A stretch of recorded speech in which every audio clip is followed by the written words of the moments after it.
ચેતનાની શિખરયાત્રાનો અનુવાદ. અગોચર સૃષ્ટિનો મહાન પ્રવાસી સાધનાખંડ પ્રથમ. લેખક શ્રદ્ધેય ડૉક્ટર પ્રણવ પંડ્યા. ઓડિયો 36.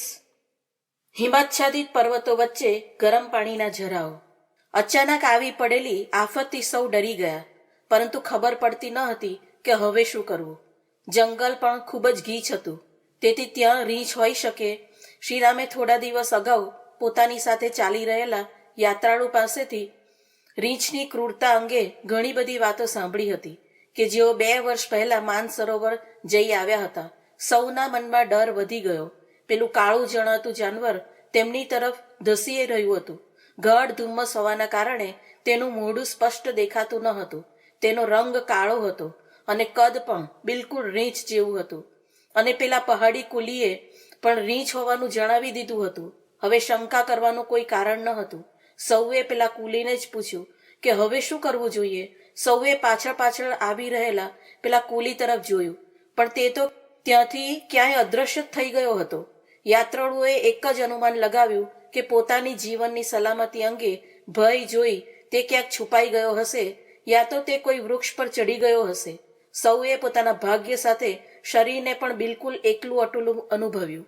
શ્રીરામ સહિત તમામ યાત્રાળુઓ એક જગ્યાએ એકઠા થઈ ગયા. બબ્બેની જોડીમાં ચારે દિશા તરફ મોઢું કરી લીધું.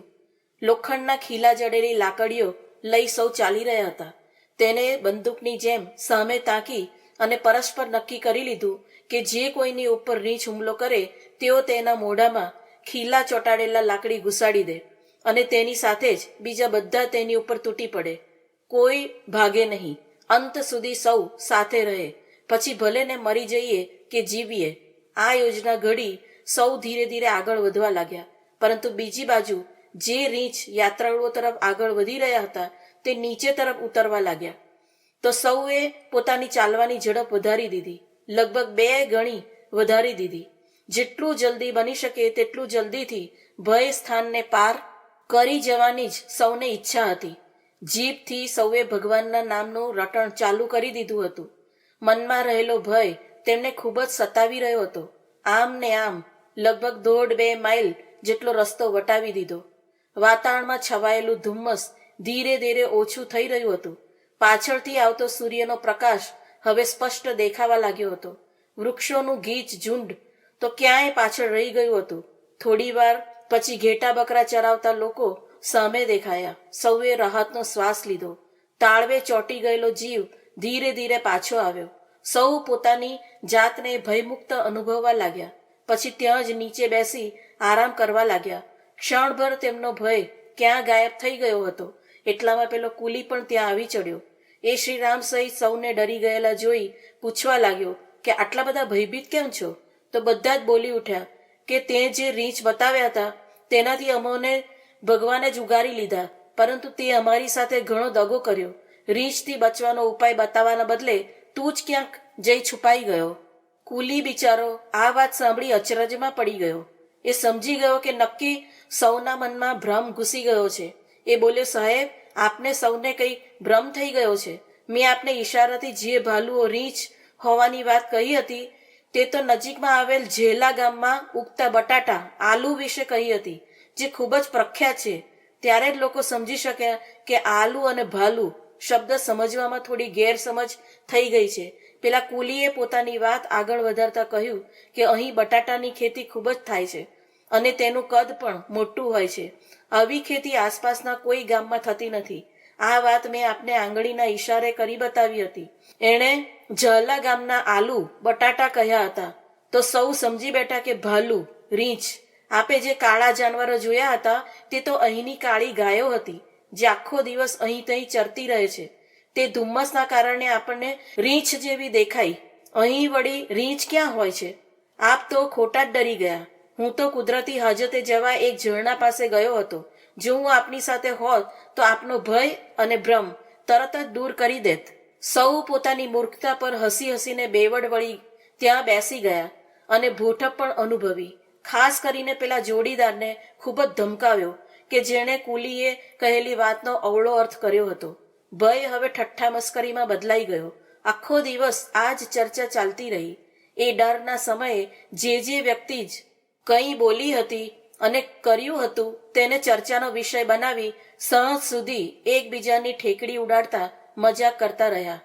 સૌ કોઈ બીજાથી પોતાને વધુ ડરી ગયેલો સાબિત કરવામાં જ રસ લેતા હતા. આમ ને આમ વાટ તો વાતોમાં જ કપાઈ ગઈ. રસ્તામાં મનોરંજન પણ ખૂબ જ મળ્યું. આગળ વધતા શ્રીરામને રડતા પર્વતો મળ્યા. તેના પથ્થરો ખૂબ જ પોચા હતા. ઉપરના ભાગમાં ઝરણાનું પાણી થંભી ગયું હતું. પોચા પથ્થરોએ તેને ચૂસી લીધું હતું. આ ચૂસેલું પાણી ક્યાં જઈ રહ્યું હતું? નીચે તરફ કે જેણે પહાડોને ભીનો બનાવી રાખ્યો હતો?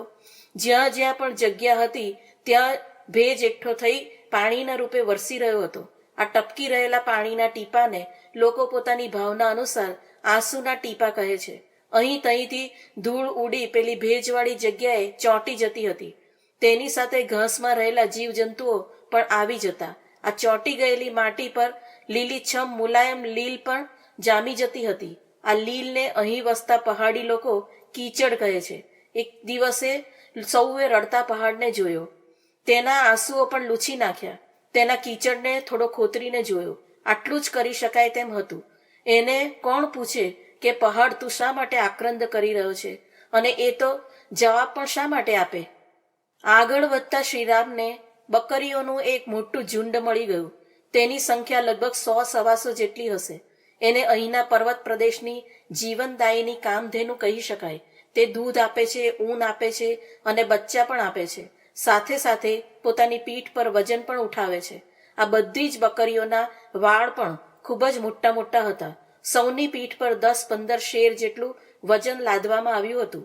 હળવા માલસામાનની હેરફેર કરવા ખચ્ચરો ઉપરાંત આ બકરીઓ પણ એક અગત્યનું સાધન હતી. પહાડોની સાંકડી પગદંડીઓ પર બીજા જાનવરો યા વાહનો કામ ન કરી શકે. પ્રકૃતિ દ્વારા રુદ્રાભિષેક. શ્રીરામ અત્યંત દુર્ગમ રસ્તો વટાવી ભોજવાસા આવી પહોંચ્યા. બીજા દિવસે તેમને ગમે તે રીતે ગૌમુખ પહોંચી જવાનું હતું. રસ્તામાં આમ તો ખાસ અવરજવર ન હતી. ક્યાંક ઉત્તરકાશી કે ગંગોત્રી તરફ આવતા જતા રડ્યા ખડ્યા યાત્રાળુઓ મળી જ આવતા. રસ્તામાં આવતા વિસામાની જગ્યાએ રોકાણ કરનારાઓની ભીડ જામી રહેતી. પરંતુ ભોજવાસામાં એ અંગે નિરાત હતી. અહીં તો હવે માત્ર 6 યાત્રાળુઓ રહી ગયા હતા. પેલા સાધુઓ પણ રસ્તામાં જ ક્યાંક તેમનાથી છૂટા પડી ગયા. ખાવા માટે ભાથું તો સૌ સાથે જ લાવ્યા હતા. એટલે એ અંગે કોઈ પણ પ્રકારની ચિંતા ન હતી.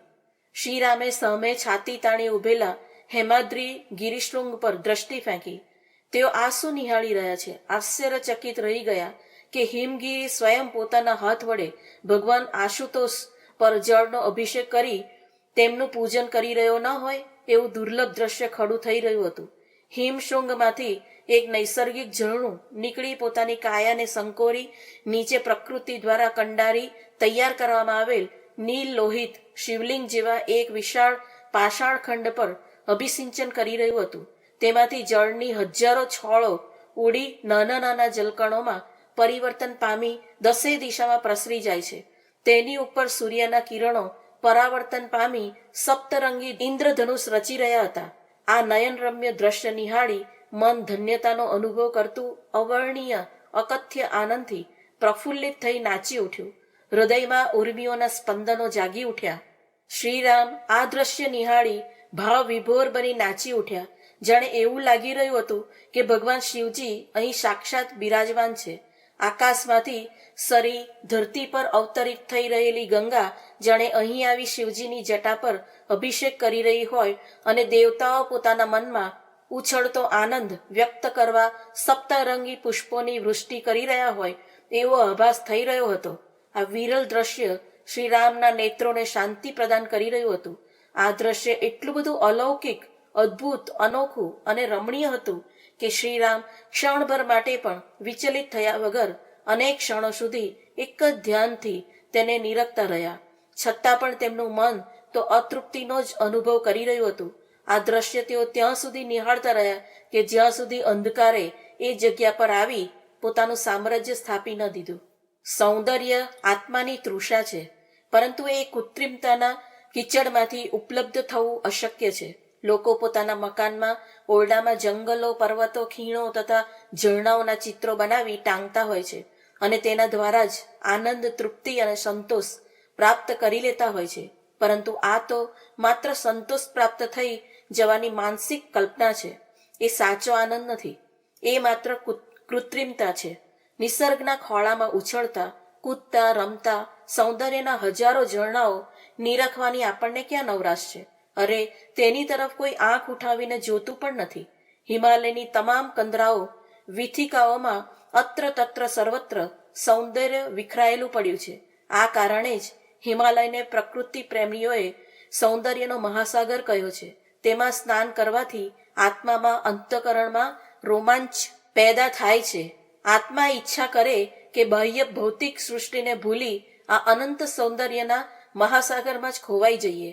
શ્રીરામ આ દ્રશ્ય નિરખી ઘણા જ ભાવવિવળ બની ગયા હતા. અનેક ક્ષણો સુધી એ વિરલ દ્રશ્ય એમની આંખ આગળથી હટતું જ ન હતું. મનમાં તરંગિત થતી ભાવનાઓ આ દિવ્ય દ્રશ્યનો આનંદ લૂંટતી રહી, જાણે તેણે સાક્ષાત શિવજીના દર્શન ન કર્યા હોય. હૃદયમાં એટલી બધી ઉર્મિઓ જાગી રહી હતી કે તેમને માટે આ રસાસ્વાદનો એક શબ્દ લખવો જો શક્ય બન્યો હોત, તો જેઓ આ દ્રશ્ય નિહાળવા અહીં સુધી પહોંચી શક્યા નથી, તેઓ આ રસાસ્વાદ માણી કેટલું બધું સુખ પ્રાપ્ત કરી શકત તથા સાથે સાથે પોતાના ભાગ્યની પ્રશંસા કરત. સતત પ્રવાસ ખેડતા રહેવાથી પગમાં છાલા પડી ગયા હતા. આજે ખૂબ જ ધ્યાનપૂર્વક પગ પર નજર કરી જોયું તો બંને પગ પર નાના મોટા મળીને કુલ 10 જગ્યાએ છાલા પડી ગયા હતા. એના કારણે અસહ્ય વેદના થઈ રહી હતી. થોડા દિવસ પહેલા કપડાના નવા બૂટ એટલા માટે પહેર્યા હતા કે એ દુર્ગમ રસ્તા પર કંઈક મદદરૂપ નીવડે, પરંતુ એ 10 જગ્યાએ ડંખ્યા હતા. આ છાલામાં જે તાજા હતા તે સફેદ જેવા દેખાતા હતા, જે જૂના હતા અને જેને પાણી અડી ગયું હતું તે પીળા પડી ગયા હતા. ચાલતી વખતે પગ સફેદ પીળા દાંત બહાર કાઢી ચાલવા માટે લાચારી પ્રગટ કરી રહ્યા હતા. પોતાના લક્ષ્યવાળો મુકામ તો હજી ઘણો દૂર હતો. 1-2 દિવસમાં ત્યાં પહોંચી જવું જરૂરી હતું, પરંતુ પગ જો અત્યારથી જ આમ દાંત દેખાડશે તો તે કેવી રીતે ચાલશે? કાલે તો લંગડાતા ગમે તેમ કરીને ચાલી નાખ્યું, પરંતુ આજે ચાલવું મુશ્કેલ હતું. 2-3 છાલા તો પાકીને ફૂટી પણ ગયા. અસહ્ય પીડા થઈ રહી હતી. એના કારણે ઘા ઊંડો થઈ રહ્યો હતો. હવે તે વકરશે તો ચાલવું મુશ્કેલ થઈ પડશે, અને જો ન ચાલી શકાયું તો નક્કી કરાયેલ સ્થળે સમયસર કેવી રીતે પહોંચી શકાશે? આ ચિંતાએ શ્રીરામને આખો દિવસ હેરાન પરેશાન કરી દીધા. ઉઘાડા પગે આ પથરાળ જમીન પર ચાલવું દુષ્કર હતું. તેની ઉપર પથરાઈને પડેલા નાના નાના કાંકરાઓ પર જ્યારે પગ પડતો ત્યારે તે પગમાં ઘૂસી જતા અને કાંટો વાગ્યો હોય તેવી પીડા કરતા. તેને માટે એક નવો જ ઉપાય શોધી કાઢવો પડ્યો. થેલામાં પડેલા એક ધોતિયાને ફાડી ને 2 ટુકડા કર્યા અને બંને પગ પર કસીને બાંધી દીધા કે જેથી પગ સચવાઈ રહે. બૂટ ઉતારી થેલામાં મૂકી દીધા.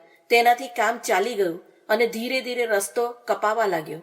એક બાજુ તેમના પગ જે ખરાબ સમયે દાંત દેખાડી રહ્યા હતા, ત્યારે બીજી બાજુ એક હાથે પકડી રાખેલી વાંસની લાકડી કે જે ક્યાં જન્મી હશે, ક્યાં મોટી થઈ હશે અને ક્યાંથી સાથે થઈ ગઈ, એ બિચારી આજે સગા ભાઈ જેવું કામ આપી રહી હતી. જ્યાં તેને ટેકવવામાં આવતી ત્યાં તે ત્રીજા પગનું કામ આપતી.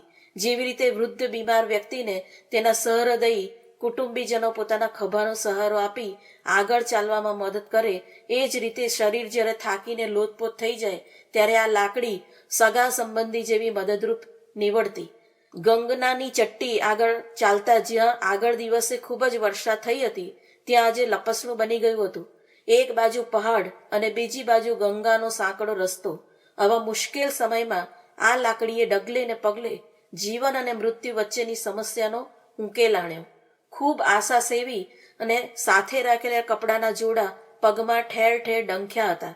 જે પગ પર ખૂબ જ ભરોસો હતો, વિશ્વાસ હતો, એણે પણ દાંત દેખાડી દીધા, પરંતુ માત્ર થોડા પૈસામાં ખરીદવામાં આવેલી લાકડી કામ આવી.